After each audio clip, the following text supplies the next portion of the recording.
Welcome to the Vox Cascadia podcast. My name's Chuck, and I'm back as usual with the best podcast buddies you could ever want, Connor and Tyler. How are you doing, Connor? Not too bad, just glad to be back as always and excited for some kill team discussion. Yeah, and then Tyler, what's up, buddy? Hey, how y'all doing? I've just been passing out shirts lately, getting ready to ship out this most recent batch of them, and yeah, that's what I've been doing lately. So that's been fun. I love seeing people get their stuff and check out like the new cuts on things. Yeah, you need to start like a channel in the Discord, or even just maybe they're doing it in Dice Thrower where like people are modeling the swag. I think Tristan did. Maybe it was Tristan that modeled their shirt. But yeah, you got to get people to rep that stuff for you. Yeah, Tristan looked pretty good. It was a fun little pop up of photos. Yeah, it was Tristan.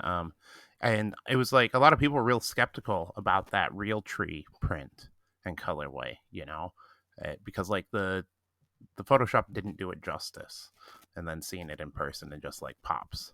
So he was nice enough to let me take a photo of him in it with my horrible photography skills.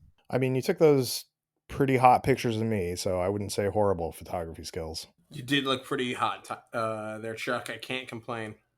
Thanks, Everyone buddy. was thirsting over those photos, If I'm nothing if not a thirst trap for everyone. That's all we can ever ask for, I mean, I've got no personality. I've got good hair. That's about all it comes down to. That's all you need, man. Pretty much. So, what have you been up to in the hobby there, Connor? Not a ton. Just really into the dark stuff. I kind of talked about it last week, but just continuing that, getting prep done for Killscream 3 at CRITCon. Buy your tickets now, sponsor all that jazz. But pretty much just that, and then naturally working on some Skatari kit bashes, because when am I not doing that? Yeah, you've always got a little ad mech in the background that you're working on. Myself, what have I been doing? I poked around on my Brood Brothers a little bit. I think I'm kind of calling them done. I also kit bashed a Scout Sergeant with a bolter because I spent $10 in gas and $30 in bits to get a free miniature. So what else have I been working on? That sounds like a reasonable investment of time. Yeah, it was actually, and I always make sure that I put it on the calendar when it is for Jen and I, and make sure that we're hanging out at the same place that weekend, and then I drag her to the Games Workshop store with me, so I get the extra free miniature, even though I'm sure they 100% know that it's just going to me. But they don't care. I mean, like it's like when your girlfriend drags you into Sephora for the extra birthday gift on your birthday. She hasn't done that one yet. Actually, we have to put that on the calendar because she does love some goops. Yeah, I mean, like, you got to get the free samples. I used to get my own personal one for my birthday because they used to have like a men's one. And like, not that there's really like anything that they give out that's not unisex in these kits, but like, I don't use concealer. So that doesn't have use to me. But like the old, cologne samples and stuff like that, they were great. Though, you find a concealer you like, it's going to change your life, Tyler. I promise you that. I'm more of like a BB cream kind of guy. So. Yeah, you lost me with that one. I do know that you love the goops though, because I remember when we were in Vegas and we were out partying with, what was it, you, me, Eric, Greg, and Shayla were hanging out, and what are they, the shops at Caesar's Palace? We're walking around looking at all this stuff, and then you dragged us into a Sephora or an Ulta looking for some lip balm or something. Yeah, absolutely. I'm particular about my stuff. As people get to know me, like there's one thing you'll learn is that I have particular things that I am very exact about. I very strongly prefer over others, and also for some reason whenever I go to Vegas I get the chappest lips in the world. It's that desert air and the air conditioning, I'm sure, is what it is. When you say you got gooped in Vegas, the last thing I was expecting is some story about us getting lip balm, though. There's got to be a better way to brand that. Nickelodeon slime time, That's slightly better. I got different gooped in Vegas, but what happens in Vegas stays in Vegas, so we're not going to talk about that. Back to your shirts though, Tyler. I'm thinking, what about a little marketing opportunity? You get all these people that got the brand new shirts, and maybe if they post a picture of them in their shirts on socials, you start to add them up, and then a giveaway with like a hashtag giveaway for the next set. Actually, that was going to happen. So there's a couple photos of me. Well, there's a photo of me in I was at a garden, wearing one of my shirts, and then there's a photo of Vince, good buddy, wearing one of my shirts holding a big old dandelion. So I think I'm gonna have people take photos of themselves with flowers and post them, um, and then I'll select someone at random and give away a free shirt on my Instagram. So that'll be coming up here once I get all these shipped out and people start to receive them. Yeah, I know you've been doing some deliveries local in Kaiser and up here in Portland, but the shipping's coming soon. Yeah, I'm going to drop them off here. It'll be Thursday to the shipper because I don't do the shipping personally. Jeff at Shiv does all of it for me because he's the greatest game store owner in the world, and yeah, so he's gonna ship all that stuff out for me, and so you guys will get it shortly. Then from there, I'll run the contest. Well, besides playing with shirts, have you gotten any kill team in lately, Tyler? Let's see. I played a game a couple weeks ago. I want to say, but I don't really remember. Oh no, I played a game against Tristan a couple weeks ago, post Tacoma, and it was his Salvagers versus my Nemesis Claw, and it was one of the wackiest games I think I've ever played. I think we talked about it a little bit with Adrian, but I haven't played any since. Yeah, I haven't had a chance to play since Tacoma, but this weekend I'm gonna get a bunch of games in, so I'm excited for that. Yeah, it's gonna be a good time. Yeah. So Connor mentioned CritCon a little bit earlier, and so we're going to talk CritCon for quite a bit, but we're going to talk something that's different from events that we've done in the past. So uh, we're doing some hobby there, and not just a contest, not just a display contest, but we're going to actually help you get better at the hobby. We've got I think 4 or 5 classes that we're local artists are helping us run. We're going to speak to Dan Ozborne in a little bit about his classes, but let's talk about our experience in the hobby first, and then we'll hear what Dan says about his classes. So, gentlemen, what was your first foray into miniature painting and miniature hobbying? I mean, so my first one was the 90s, like 96, 98, right around there. And it was lead miniatures, not primed, not washed, with Tester's enamel paint, which I think was a lot of our first experiences for us old people. Yeah, my first was in lead. I think I got you beat by a little bit though, because mine was actually in 8th grade. My history teacher actually got us into Revolutionary War miniatures. They were all little lead miniatures, and I may have talked about this before, but a company called Frying Pan and Blanket, where there was no internet, so you didn't go online and order them. You had to put your order in, send them off a check, and then a couple weeks later, a little brown and yellow box showed up with your little lead miniatures in them. The painting, I'm gonna look around and see if I still have those, because they've got to be here somewhere. They're probably Dad's house, but the painting was not exactly great. There was a couple colors, but you could tell who was who. And I think I still played in that time, kind of like I do now, the good guys. So I played America. So, Connor, what was your first time picking up some plastic? What do you mean the good guys? America's always the good guys, Chuck. Revolutionary War, Civil War, 1812, it doesn't matter. Always us. Never done anything wrong. But no, that's really cool that you had a teacher that helped like inspire you getting into the hobby. Because if I was ever a teacher, I would absolutely be that like nerdy after school class. Like we'd have the Magic the Gathering in my room and like the Warhammer and stuff, and I would just slowly recruit people into the hobby and influence children in a positive way. But no, my first time with a hobby was during COVID, I think, or a little bit after, probably. A lot of YouTubers I liked, like growing up, randomly got into it at the same time, like Bricky Orchid 8 and Magikarp Use Fly. And I'd always been aware of Warhammer just because, like, it's in a similar space. If you're, a nerdy guy playing a bunch of video games your entire life, you're going to have heard of Space Marine or some sort of game like that. And I figured, well, I had some other friends that were getting into it, and we were like, why not? We'll give it a shot. So I went to a store and grabbed like 3 of those paints, and they gave you that like little free Space Marine that comes on the base and everything. That's easy build. And so I built him and primed him up very poorly, and painted him very poorly. I still have him on my desk so I can get a photo of him. But I've come a decently far way since then. So, not only being the youngest person on the podcast by a mile, you're the youngest in the hobby by a mile too.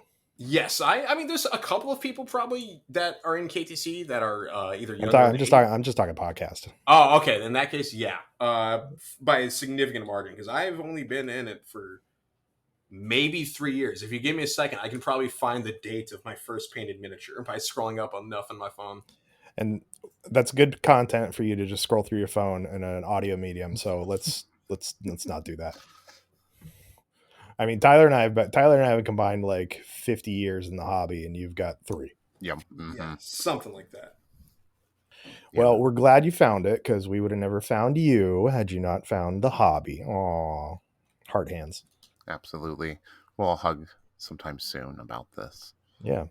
So, Connor, in your 3 years in the hobby or so, what's your favorite thing you've painted? Maybe a unit or a single Scutari that you Oh, just took all the time in the world on? probably my single Scutari. As I've mentioned before, I love my AdMech, and I have a special connection with pretty much all of them to an extent, especially any of the ones I've kit bashed, where I give them a little like name and all that jazz. And I have one that part of the reason I like the hobby so much is like creating the story of it, and I'm definitely someone that always enjoyed like creating almost like fanfic type stuff, but within the realm of the story. So Warhammer very much encourages that, which is cool. So I've got a Scutari I call Fitz that's a kit bashed, and he's probably my best painted model I've done to this point because I put a lot of time and effort into properly learning, at least attempting edge highlighting for the first time. Nice. Well, I'd love to see that. I know that as someone who's painted a Scutari himself, there's a lot of time that goes into painting Scutari. I think people in the Discord were talking about how awesome they are and how much they suck to paint. Yeah, I always talk about him, but Grant just painted up his first one the other day because he was asking me. He found a good deal on eBay for like most of the Scutari you need. I was like, yes, this is what you need to buy if you're going to try and play Underclade. And he's an incredibly fast painter. I don't know how he does it, but he did a really nice looking Scutari with like a checkered pattern on him instead of the cog, and it looks great. And it just blew me away because most people don't even bother trying to put like the checkered pattern onto the Scutari. So seeing it anytime is always really cool. Tyler, what about you? Do you have a single miniature or even a unit that you can pick out that was your favorite to either paint or like the end result? I think that's a difficult question because, like, I have like That's what we're this. here for. We ask the Yeah. hard questions. Never given me any slack, huh? Like I think that there's a lot of miniatures throughout like my career, kind of benchmarks. When like I've been painting something, and there's this model that stands out from the group. The first one I can think of is this like lone regular Scutari from last edition of Kill Team, just like a regular guy with a radium gun. But like he just came out super clean, and it was like a clear development of my skills there. And I think beyond that, there was like this Drukhari rack, like whatever the leader of the rack units, that I got like this really cool head helmet bit from Cameron for, and kit bashed him and like gave some really cool like OSL and like used a lot of like different textures. And yeah, so like there's these models and stuff like that. Recently, like my Felgors are some of my favorite that I've ever painted. But like they just kind of like there's little models that stand out that like I can grab from every single batch. I'm like, this guy, I really love this guy.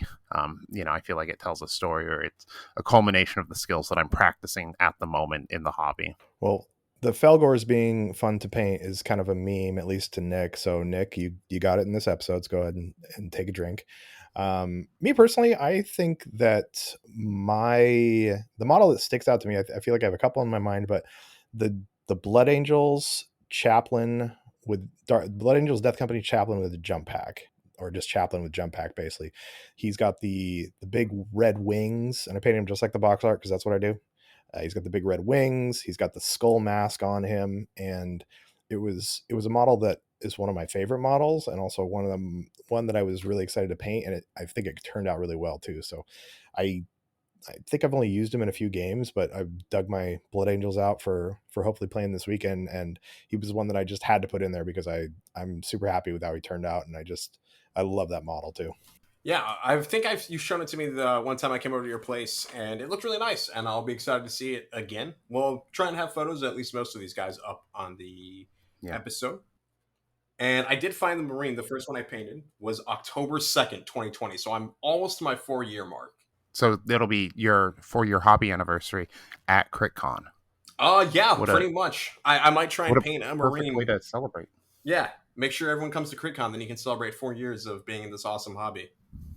At least my 4 years.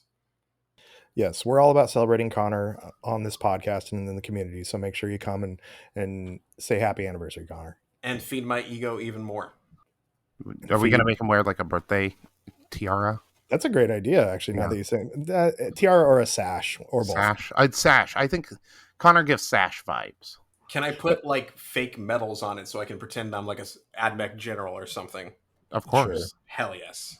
Yeah, we'll get you some. See if we can somebody bring some like pilot wings from if you take anybody who flies here for CritCon, if you could acquire some pilot wings to put on Connor's hobby birthday sash, we would love that. Now, in painting, obviously you start pretty basic. We're gonna see Connor's. I'll dig out one of my I've got some of my old second edition Blood Angels too. I'll get one of those up as well. Connor, remind me. Do you guys have a favorite technique that you like to use recently? Or anything that is just a huge part of your workflow that you can't go without? Connor and Tyler's going to say oils. I mean, yeah, I am gonna say oils. Specifically, I love Payne's Gray though. I don't know if I can paint a miniature without that color these days. You should see if you can have a challenge like no pains gray, the pain of no pains gray. I mean, it's just such a good shadow color. So like one thing in my painting that I don't do is I don't use a lot of black. Um, like I only use black for like the recesses of eyes or like the mouth or like ultra dark shadows. So I use Payne's Gray as my darkest tone often, yeah, when I'm painting.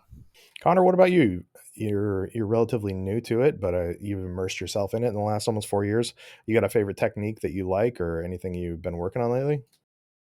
So I'm not much of in terms of hobby a very big like painter guy. I'm very much like get a base coat and then some shade on it, and that's good enough for most stuff because I prefer the playing and the building more than painting. Ironically, like I still do it, I enjoy it, but I'm just a slow painter.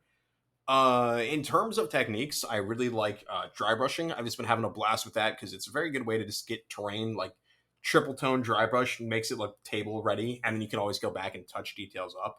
Because I'm a psychopath and pretty much only paint in micro assembly, so going back and touching stuff up after gluing them all together is another often tool I use. Yeah, I don't know how you paint in all those micro assemblies, especially for all your little robots. Because I know that if I skip the inside of a gun, no one will ever see it, but it will bother me. So I do a lot of batch painting where I'll have them all in micro assembly. Like, all right, I'm going to do the cloaks for all 10 of these Skitarii, or like all the guns for these like 5 Marines or something. And then slowly work my way up from there. I I can't imagine painting like that. Like it seems like it would take so long to finish anything. Like it seems like like you're probably getting in a flow, but like to do like everything, like even the back sides of the gun, like primer and like slapping my brush around feels like it's gonna get that for me personally. I know people love sub assemblies for stuff, but for every single model that you paint, that's wild. Yeah, I'm more than good. Like if it's a Space Marine's gun up to his chest, unless it's a sub assembly where it's like a push fit model and I can just pull it apart, it's getting glued together. I can't do it. I salute you, Connor. Well, for the Skitarii, they're the ones that are often most done in subassembly just because there's so many bits and I like them to look good. For the Marines, it's a lot easier. I'll oftentimes just leave the arms with the guns off just because I want to paint the crest and everything on the chest, but I'll paint the model as a whole together and just pop the arms on at the end. But yeah, I'm still, I definitely know my technique is what's making me a slow painter. And at some point, I'll probably change it. But for now, I'm dumb and foolish and young. So why not? You are dumb and foolish and young. But if you are happy with the output and the pace you're doing that, that's all that really matters. Yeah, absolutely. Like everything in this hobby is like do it how you enjoy it ultimately. If people are ever like talking about other techniques and stuff like that, maybe that's just what works for them. Incorporating new stuff is always cool, but you don't have to like ever. And speaking about techniques will work for other people, my favorite technique and something that I chatted with Dan a little bit in the interview we'll get to in just a second is the airbrush. And once I was able to finally crack the code on the airbrush, and every once in a while I still have issues where I'm not getting the flow I want.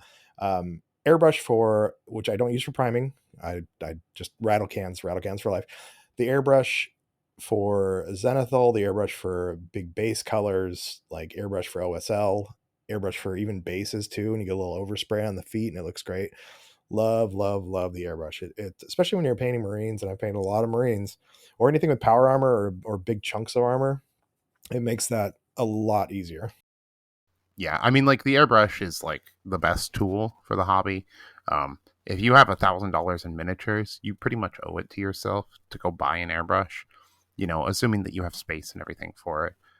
It seems like a big investment, but the time it will save you once you struggle through that first little learning curve on it is immense. Like if you use it for nothing but time saving and getting base coats and different stuff on your model, doing quick little like OSL or like touching the base, like Chuck said, it pays for itself. Connor, I think we got to get you on the airbrush, especially with especially since you paint sub assemblies. It would be a game changer for you, like a million times. Because when you want to paint all those cloaks and you're painting them, Mars red, because that's the best one. You Nope, can just never Mars crank, Red.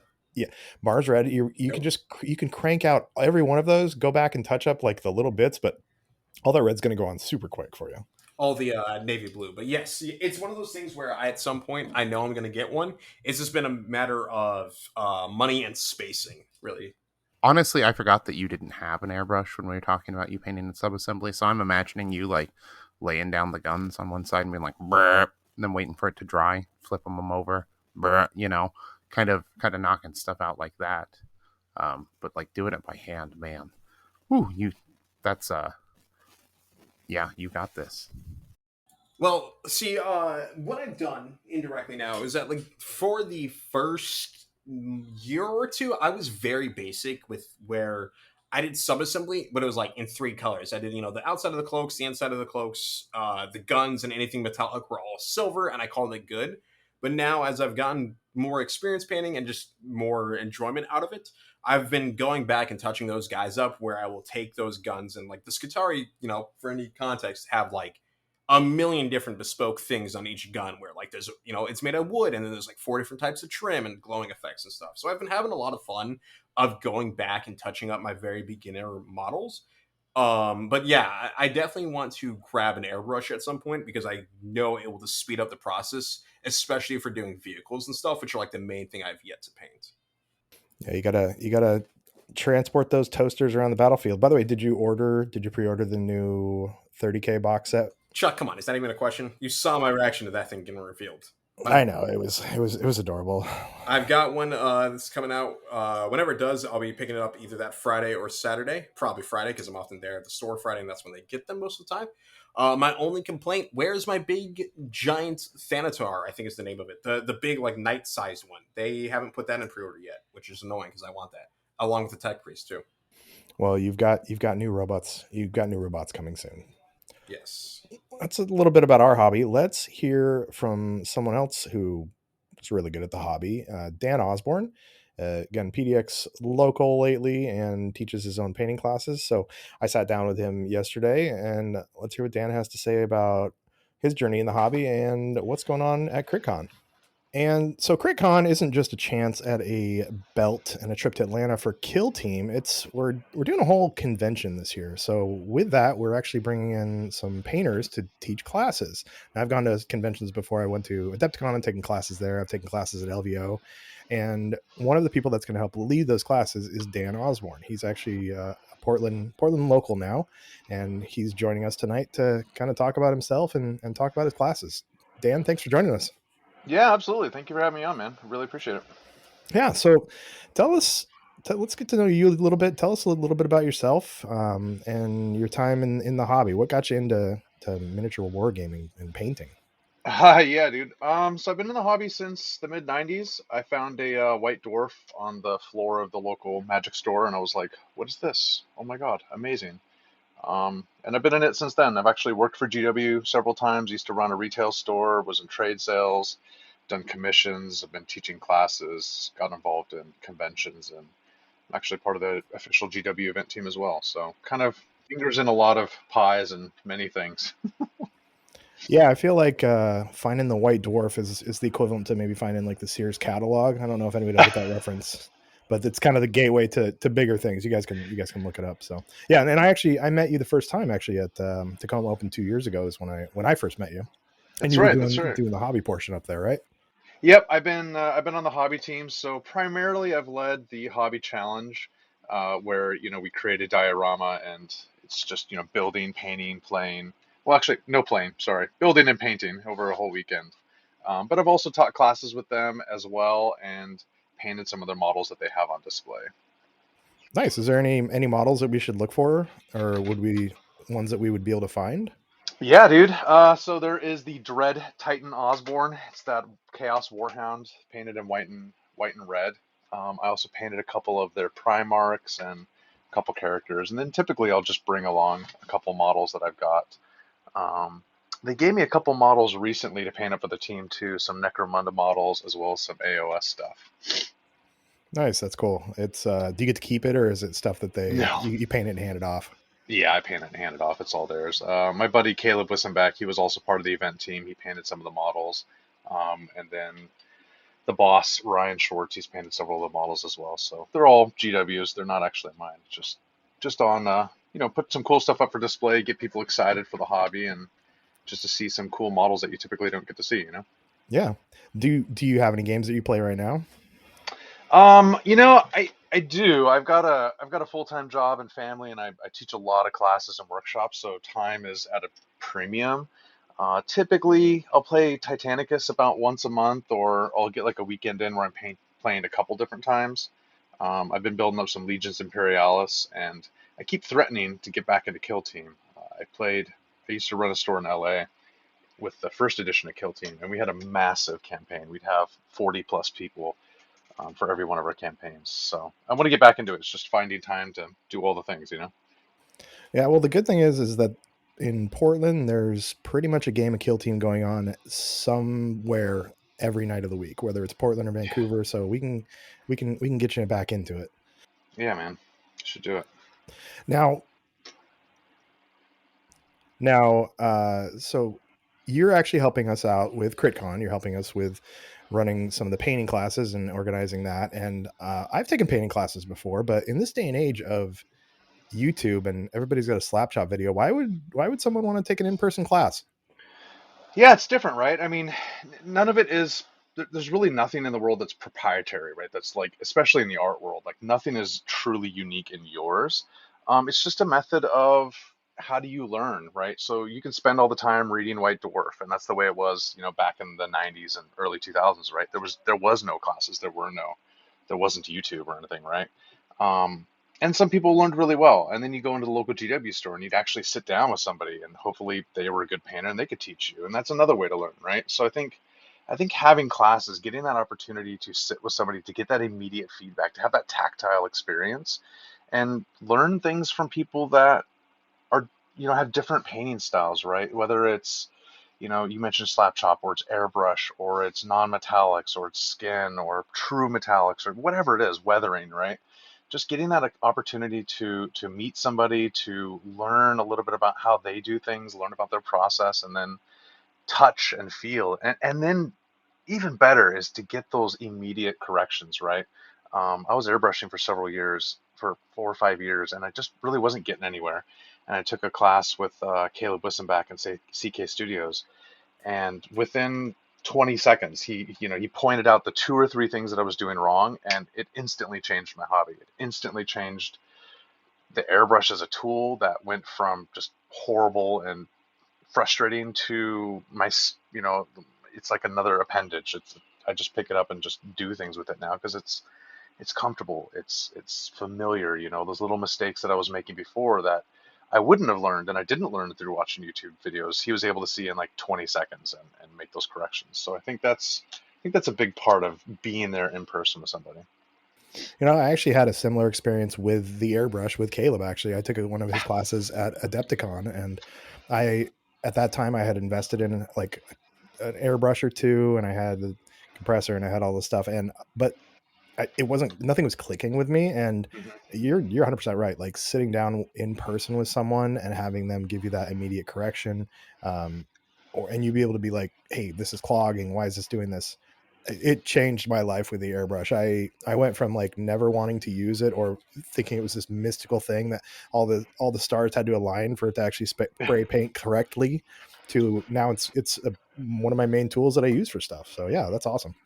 Absolutely, and that's a big part of it, right? Is getting that feedback, but then also just seeing how somebody does something and getting that little glimpse into their mind of how they approach a project, right? Um, when you get down to it, like shading and highlighting is shading and highlighting. We all blend in our own ways, and in a lot of ways, it's really similar, right? But maybe somebody does something just slightly differently, and that might click with you, right? Or you could take a class and you're like, wow, that was really awesome. I had fun. I'm not interested in painting non-metallic metals anymore. It's just too time consuming. It was cool. I'm glad I did it, but I'm glad I learned that thing that I don't want to do, right? There's other ways that are easier and more exciting, or maybe they scratch that itch that you really enjoy. So it's I've it's, it's a good experience. Yeah, I've had classes like that too. I've specifically non-metallic metal, and I did wet blending as well too at Adepticon. And like I went way hard on the advanced techniques, and I'm a decent painter, but I wasn't ready for those or even to put those in my workflow. But even though they didn't really, when I came home, I didn't really get them into my workflow. I still find myself these days every once in a while like messing around with non-metallic metal a little bit or trying a little bit of like wet blending. And I would never be anywhere close to being able to pull that off, and I'm still pretty rough with it had I not taken those classes. So like you said, yeah, I think you try something and see like, okay, cool, is this going to be something I want to use in the future? And you have I've never had a bad class, and I always have fun, and it's always neat to try something. I'm always, one thing about classes too is I'm always amazed what comes off of my paintbrush or what comes from my work in a class versus just sitting at home by myself. Yeah, it's cool. It's as a teacher, right? As an instructor, like I used to be an elementary school teacher, and you really have to know and understand things to then communicate it and teach somebody else, right? Like you have to know the ins and outs and the little whys, the little like why do I hold my brush in this particular fashion? Why do I clean my brush as often as I do? Why do I use this particular material? Why do I not use this other material or this other product? So teaching, if you're going to be a teacher, if you're going to be an instructor, you really got to know it, and that's where you can feel those questions from folk, and you can talk to them like, this is how I do the thing, and this is why I do it in this particular order, or why I use this certain brand of paint. Dry brushing is a great example. It's a fairly simple and approachable technique, but then when you sit down with Byron Ord from Artis Opus, the dude is like an absolute wizard, and you're like, oh my god, I apparently have been dry brushing wrong for 30 years. I will change. Yeah, I think one thing with classes too is that I like, if you watch something on YouTube, if I want to learn how to do something on YouTube, I watch 15 videos about it, Mhm. and I don't get like one solid process. Whereas I feel like I get in a class, and even the scatterbrain that I am, I'm able to focus on what's going on with that class and what they're teaching me there to really dial in on that technique. Yeah, and it's good too because you're getting that artist's interpretation of it, right? Like again, I'm one of the big event organizers for the Nova Open Convention. I do all the seminars, all the art classes there. So this year we're going to have over 100 classes with 30 something different artists. Last year I took 6 different blending classes, and every single instructor had their own unique way of doing it. Even though Sam was wet blending, and Sam Lenz was wet blending, and Vince Ventrilla was wet blending, and Ben Comets had his loaded brush. They all did it in slightly different ways, and when you see how people interpret it, you find that thing that just clicks for you. For example, Privateer Press, they were really famous for this two-brush blending method, right? I took their class and I took their class and I couldn't figure, and I watched all the YouTube videos, and then it took time for me to see them in person and then go home and practice it myself before it started clicking, and I was like, oh, that's what I was doing wrong, or the way that he did this particular thing with this, kept his brush super moist, or whatever it was, right? You just see those little things that click, and then that light switch goes on in your brain. You're like, oh my god, done, great. The airbrush is my best friend now. Enamels and oils, I can't live without them. It's just, and being a teacher and seeing that light bulb pop for your students it's amazing. It's a lot of fun. I think that instant feedback that you get from an instructor as well too is like, I could try a technique and snap a picture of it and send it to my buddy, and he just says cool, Hmm. versus Hmm. like, oh hey, I like where you're doing this here, but you want to push this farther here, or you know just throw it all in the trash. But no, they never say that. But yeah, I think it's just very different to do a class in person. So, and like I mentioned, you're teaching 2 classes at CritCon. You've got Rust and Ruin and Grit and Grime Beginner Weathering. So, talk to me about Rust and Ruin. What's that class, and where is it? Where's it going to be most applicable for somebody who's just maybe doing some mini wargaming? Yeah, so I love weathering.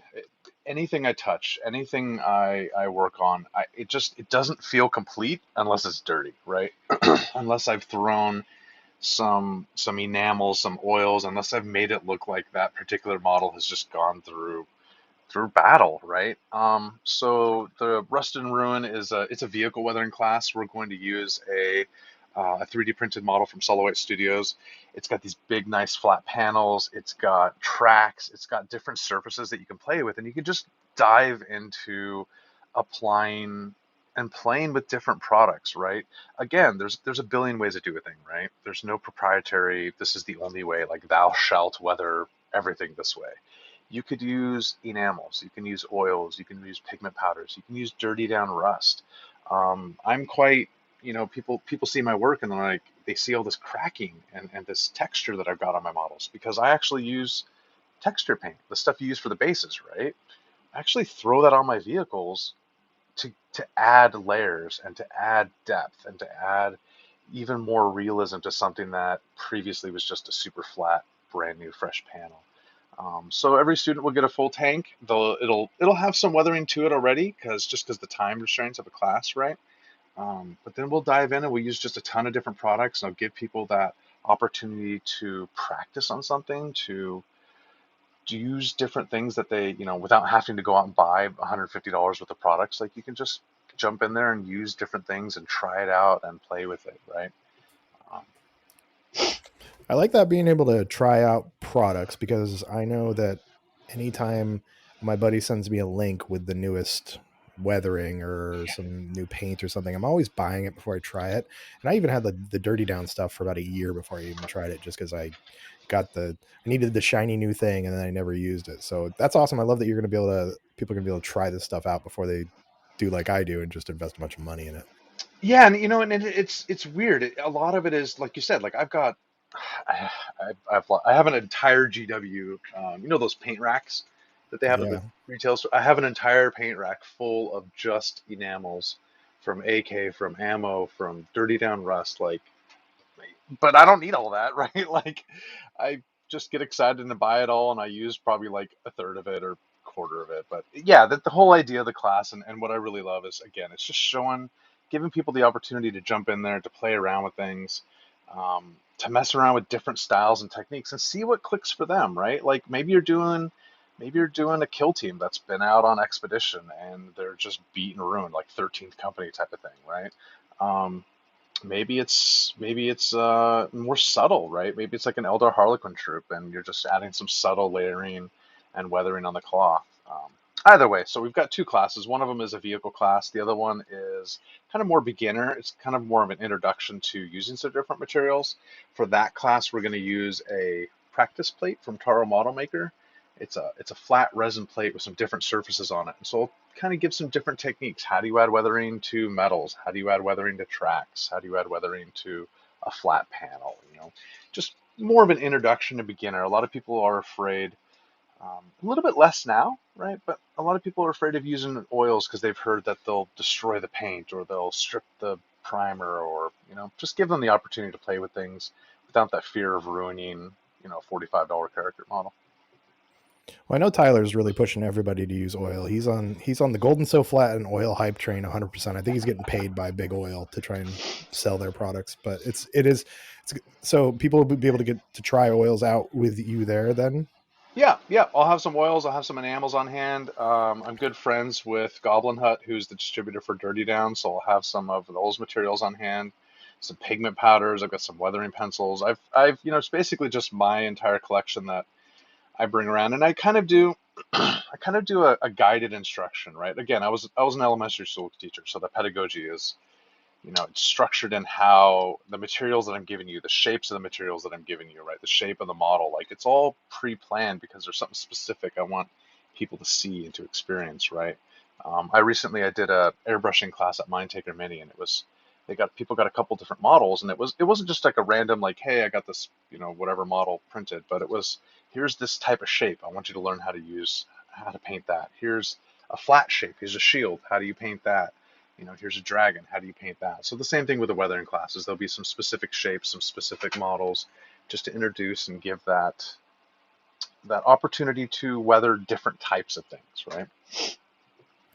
That's awesome. Yeah, I think it's going to be good for people to get their hands on some of these other products too. And I know that me personally, I think that seeing weathering, and whether it's just basically like I feel like we had too sterile of models for quite a long time. Myself, even Hmm. too. Like all my blood angels were, they looked like they were fresh off the factory floor. There was no grime, no dirt, no nothing. And I just started to do a little bit of, when I was dry brush the base, I would run it up on their greaves a little bit and on their feet, and it takes that model and puts it into the world rather than looking like it's just in a store. Yeah, yeah, absolutely. And that's, again, like I've been hobbying for a long time, like even before the internet was a thing. It just feels weird to say, right? But there's a lot of mystery that revolved around things. Oils, for example, I started using them 10 years ago, but I had a couple bad experiences where I used turpentine instead of mineral spirits, and it did strip the paint, or I used alcohol and I didn't understand why I was getting certain reactions. Pigment powders, the same things. I played with them. I even made my own, like grinding them with a pedestal from like artist pastels. But I didn't really get the effect I was looking for, so I kind of shelved it or tossed it. And then years later, I circled back and I was like, oh, okay. I put together this little tip from this person, this little tip from that person, and kind of figured it out. So there's a lot of fun ways to do things, and to make weathering look natural, like you said, not like camel, those, like the black and white cows, how they've got those, dots. Like, you don't want it to look like that. That's the Yeah. way I did it, like in the '90s. Like that looked horrible. There's better ways to do it, and it's a little bit of pass along those tips, pass along those experiences, and sharing it out. Yeah. Well, I think one thing that's awesome about your class too is for people who are coming for, say, especially the Sunday one, it's from 2:30 to 4:30, so it's 2 hours. And for people who are coming to Kill Scream and gonna play in the kill team tournament, we do a cut at the end of day two. So if you're not one of the top players, day three you can come back. We'll have a narrative event, or you can do open play. But I think this is another opportunity for people who maybe just trying to get some kill team games in to work on the hobby piece of it too, because then Saturday afternoon you can take a class too. Absolutely, that was the entire purpose of it. We tried to, myself and Ryan, Useless Wizard, on Instagram. He does classes at Origins. We kind of created the schedule so that way on Sunday there's opportunity for people to do different types of classes, to jump into different sorts of things. Even if you're not playing in the Kill Team tournament, you want to take the vehicle weathering class, right? I'm teaching that same class at LVO. I'm teaching a version of it at Nova later this month, but this way you don't need to travel across the country, right? You can do it here. You can jump in and take a class. Plus, you're going to get a model to take home and to keep practicing with. So it should be a lot of fun. Yeah, I think that's one of the things with my classes is because generally you don't have time to finish a model unless you're taking like a couple day class. So, Yeah. but then getting the process started and then coming home and working on it more, I think helps you continue to build on the skills too. Yeah, absolutely. I did a night class, a 2-day workshop in Santa Cruz, probably a month and a half, 2 months ago. And one of the students flew out from Indiana, took the class, did a great job, had a lot of fun. He went home, kept working on his model. He entered it at Gen Con in the painting competition, the class model he entered, and he got silver. He got second place, dude. So it's That's awesome. awesome. Yeah, awesome that he did that, but also like great testament to your point, having that opportunity to take something home, keep applying those techniques, keep practicing them, just keep building on what you learned, and incorporate it into your paint flow, into your workflow.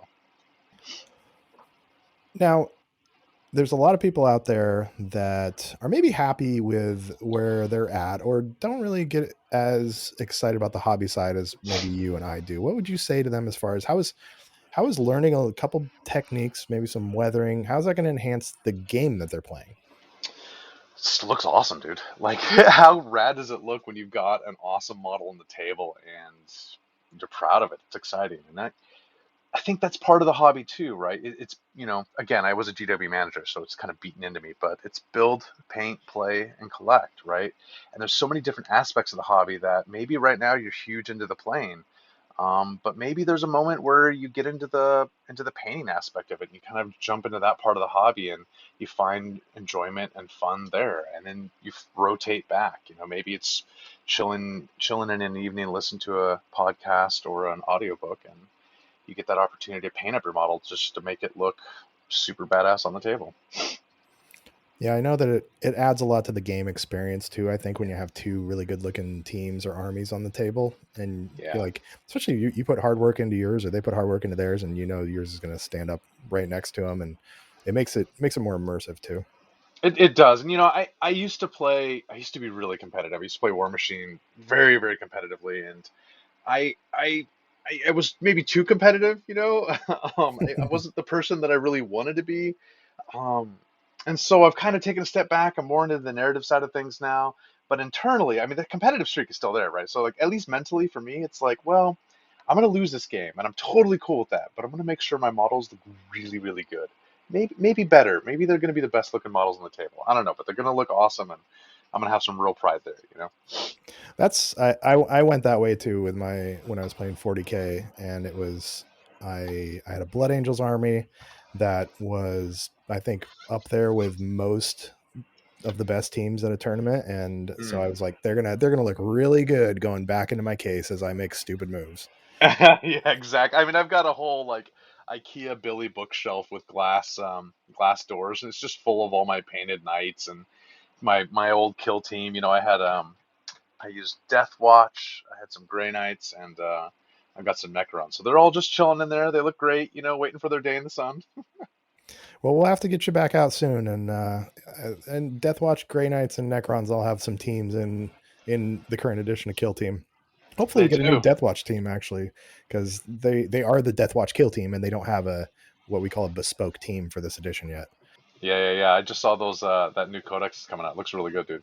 Yeah, the Agents Codex. Oh, yeah, and that was I remember like again, I'm dating myself, right? I remember when all those models, all those Inquisitors came out in metal, and they were so cool. And the conversion opportunities are just absolutely limitless. They're just so much fun. Yeah, I love all the Eisenhorn books too. So any of the Inquisition stuff is it always piques my interest. Yeah, yeah, yeah. I actually started re-listening to the Eisenhorn series recently, and it's still good. I mean, even after all these years, it is still an awesome series of books. It's a lot Did of you fun. did you see, like, I didn't even realize how old it was. Actually, they GW announced this week a pre-order starting next week for the 20th anniversary edition of Ravenor. I read it when it came out in in Yeah. paperback for the first time. Well, hopefully we get Pandemonium soon so we can finish that the Beckwin series. Yeah, yeah. I mean, oh, I think again, like going back to like the different parts of the hobby, the lore and the stories, it's what get us excited about it, right? And it's what makes Warhammer more than just chess or checkers, right? You have a character, and your character has a story, and multiple stories, in fact, right? And you can contribute to that. And so, sitting and painting and listening to those stories, it just adds so much to the hobby. So even when you don't have that chance to go out and play in a tournament or play with some friends, you still have that chance to sit there and paint and build on that story with your special characters and all the weathering and all the conversions and other cool stuff that you do. Awesome. Well, Dan, thank you so much for joining me, and I'm excited to see the classes and because I love the hobby portion of it as much as I love the game, maybe even more too. I think I do more painting and stuff than playing. So, anything else you want to talk about before we head out? Yeah, I mean, just hit up the socials. I'm on Instagram. I'm on Facebook as well, but mostly Instagram. Also, check out Useless Wizard. For any of the overseas hobbyists we have, I'm going to be doing a night workshop in the UK in early November at Element Games in Manchester, as well as LVO and Nova and CritCon and a whole lot more. Been quite busy. Awesome. Well, we'll throw some links to your socials in the show notes here. What is your, just for anybody who's listening? What is your Instagram? It's at D period Osborne, Ozborne. Dan Osborne. Cool. We'll have that in the show notes and then on our Vox Cascadia Instagram as well. Well, thanks for joining us, Dan, and I'm excited to see those classes in just about 2 months. Yeah, I'm super excited, Chuck. Thanks, man. I appreciate Yep. you having me on tonight. Awesome. Well, thank you so much again for joining us, Dan. I'm excited to see the classes. And Connor, there's a class on Sunday afternoon, like we talked about, which means that when you don't make the top cut, you could work on some grime. That's rude. I want to be in that top cut. At least I want to try as best I can. If I don't, I might do that. It's very exciting that we have so many like opportunity things to go on. If you don't make it, which will be fun. And I do want to learn how to do grime at some point for terrain and my big robots. So maybe I'll take it. And here's the thing: if you don't make the cut, there's still Kill Team for you to play. It is a 3-day event, so there's 3 days of Kill Team for everyone. On that third day, if you're not in the top cut, there is narrative, or if you want to continue to play match play, we'll facilitate that for you. We want people to enjoy and experience all the things that are possible at CRITCon. If you want to go play another game or take a class or something, those are options for you also. But yeah, it's going to be a great time.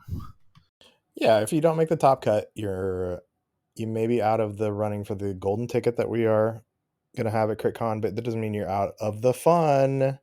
And just make it as cheesy as possible. Like Tyler said, narrative. We can get you some more match play stuff if you want to try and take on someone else. We've got some painting classes, or you can explore Portland, or just watch the big guns go at it. Watch Connor try and take that golden ticket, because I know he's going to make that cut. Yeah, I believe in you, Connor.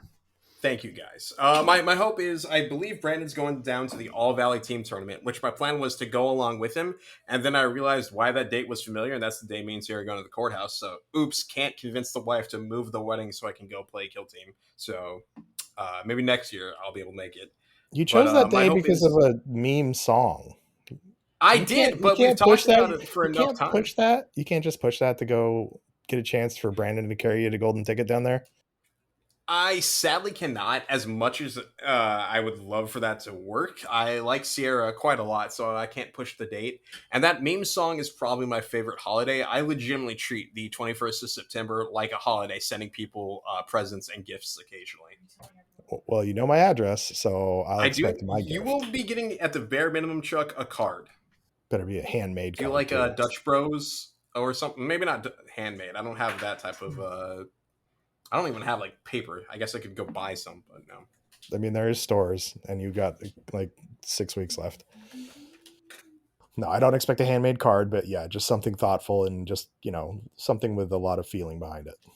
Is that Sierra humming it in the background? I think she is now humming it in the background. So there we go. We're gonna get like a copyright strike. Don't do that. Yeah, we're gonna get copyright strike. I don't think that's too likely, but if it is, that would be wild. Yeah, they're gonna copyright. That would be crazy. I would love. Yeah. Please come after us, BMG or whoever owns that now.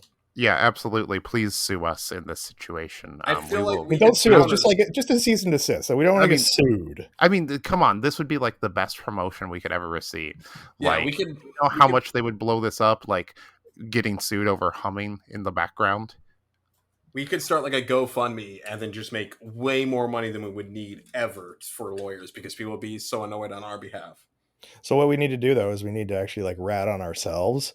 So we need to like figure out who has the rights to the 21st of September, like tweet at them, be like, hey, these guys are using your music, and even though the tweet's going to come from me, then get them to send us the cease and desist or lawyer up on us. And then we get the people behind us, and then we profit.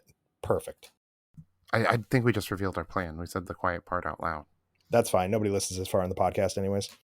That's not true. I love you all, and I appreciate you guys coming out and listening to us talk about miniatures and stupid crap and make fun of Connor and his mom. For real, it's really cool. When I was passing out shirts last night, I had 2 people come up to me and be like, "Hey, I listened to you guys on the podcast. Great job, I love it." And like that stuff means the world. Like anything you guys do to support us means everything, because like ultimately, like this kind of seems like there's like really formal structure, but like we're just like a bunch of guys doing stuff when it comes down to it. That's because you guys don't read the outline that I put together. I spent 3 hours working on an outline, and then we just talk about random stuff. I read the outline every time and then just choose to ignore it, Chuck. It's like a That's fine as school. long as you're reading it. Tyler Okay. doesn't read it though. I glance at them sometimes. I feel like that's how you work though. I don't expect Tyler to read it. I expect Connor to read it and not pay attention to it. Yeah. Yeah. I'll read something like if it's like super important, not that what you're writing down there isn't important, but I'll give it a skim and get the idea kind of. Tyler doesn't even look at the instructions for the Warhammer kits he buys. Getting him to read our podcast read throughs is a challenge in itself. It's because I made a career out of reading manuals. Like Mhm. that's what I do professionally, basically. I'm really good at reading instructional and service manuals. It's still it's wild to me that you don't read the instructions on miniatures as someone who had a hard time throwing away the instructions on miniatures that I completed, much less reading through every one of them and like plotting my points about what I'm going to actually build for kill teams and stuff. Oh no, I just kind of, like I know kind of where I'm going with stuff, and then the numbers help on stuff, like if especially with like a lot of the newer kits that have like less limited builds, but most of my guys, especially the stuff that gets painted, it's getting cut up a lot. Stuff's getting joined together, other kits are coming in. I don't think I have a kill team that's been painted other than Felgor that has consisted of less than 4 to 6 kits. We talked about I lost it. What was I saying? Oh yeah, we've talked about the orc kit before and what a hot mess that thing is, the commandos kit. How did you navigate that, Tyler, without using the instructions? You had to use the instructions on I that one. I've never finished it. That is how I've navigated it. That's the I correct answer. I still have like 2-3 operatives I need to build, and like just like little weird shit. That is the worst kit I have ever assembled. I want to paint them so bad. Um, I should probably just pay someone to assemble all the bodies for me. No arms, no heads, and then go from there. But like, no, I don't even want to. I'll put them together for you. Bring them this weekend. I'll take a swing at them. I'll have to find them first. Well, if you can find them, I'll maybe we can all like as a group we can work on them together. That sounds like a dumb mini game we can have at Killscream, like timed building an orc commando kit. Like you get 20 minutes, and whoever can get the farthest gets like a prize or something. I think I have enough commando kits for us to do that, honestly. So We'll have to add that to the list. It's a solid maybe, Connor. I'll take it. I want to get back to classes. We talked about the hobby. We heard Dan talk about the classes that are coming up at Killscream and CritCon. Have either of you taken a class before for miniature painting? I have not. Although it's on my list of things to do. Hopefully, like maybe if stuff like lines up right, we have exquisite judge coverage and stuff, I could sneak away for a 2-hour class this CritCon. Well, you're going to Adepticon, right? Yeah, that's kind of my plan. But maybe take a class. But I'm planning on probably vending, depending on how things go. Gotcha. Connor, what about you? 3-4 years in the hobby. Have you ever taken a class? I have not, but it's always been something I found pretty interesting. I was just watching. Shoot, what is his name? Eric's Hobby Workshop, I think. He had a video on they did a Mordheim convention a couple of weeks ago, and he talked about painting classes there. And I think that might be something I'd want to try at some point. Would be like a grimdark painting class, because I'm very much like a bright, bold color guy. So I think it'd be very fun to learn how to like grime stuff up properly and give it a shot. Well, when you get knocked out of the top 8, you can take Dan's class on Sunday. I've taken quite a few classes actually, not anywhere near as many as like Nick, but I've taken wet blending, non-metallic metal. I even took some of the Games Workshop ones, which are basically like their Games Workshop videos, where the old school ones too. They've actually gone away from the base coat wash and layer. And they're using techniques like dry brushing now. It's crazy, but I've taken quite a few classes, and it's always like you heard Dan and I talk about earlier. It's really nice to get that hands-on piece from someone. Like watching a video and watching someone do it is wildly different than having someone walk up to you and like watch your brush movement, watch the technique you're using, give you instant feedback on it. So if you aren't, if you don't want to play in Kill Scream or the AOS tournament or anything else we have going on, definitely recommend taking one of those classes. It's like game changing when you actually get through a hobby workshop class. Yeah, I think that like one of the best things like for improving your skill is like when people give you actual constructive criticism on your painting, and there's no better spot than a real life painting class for someone to do that, like right there in the moment and correct what you're doing. And this is going to be right here in Portland, in most of y'all's backyard. Nick just went down to Vegas last weekend or 2 weekends ago to take a class. He had to fly all the way to Vegas for it. You just have to go to the Lloyd Center. And Dan is the gentleman that teaches a lot of the Games Workshop classes. So, he is well established in the community. He's teaching them at Nova. Again, this year, he has taught there for many years. I think he's doing Adepticon. And then he's going over to Europe to do some classes in the near future, if I remember correctly. Yeah, that's what he was mentioning earlier. So it's a great chance to learn from someone who's well respected in the hobby, and his body work speaks for itself as well too. So uh, Absolutely. take a look on cascadiatabletop.com. You can see all the classes and get signed up for those. So I'm a Blood Angels fan, obviously, and some of the Blood Angels rumors have come true. We got the new army box that has Lamardes and Asterath in it, as well as some kind of basic upgrade kit Marines. And they announced a new sergeant, or no, new captain the other day, as well as a new sanguinary priest. But there's other rumors, and we have our own Tyler Rack. Is that what we're gonna go Tyler Rack? We can do Yeah, that. let's do it. Um, yeah, I for those of you that don't know, I have a long history of making predictions, hearing things from distant sources, and um, Valrak recently was talking about his orc rumor for Kill Team, and I just wanted to point out to everyone, I've been saying this for over a year. I heard this way back when, like before we got Beastmen, before we got Votan or anything like that. It's the new edition. Um, yeah, I believe it, 100%.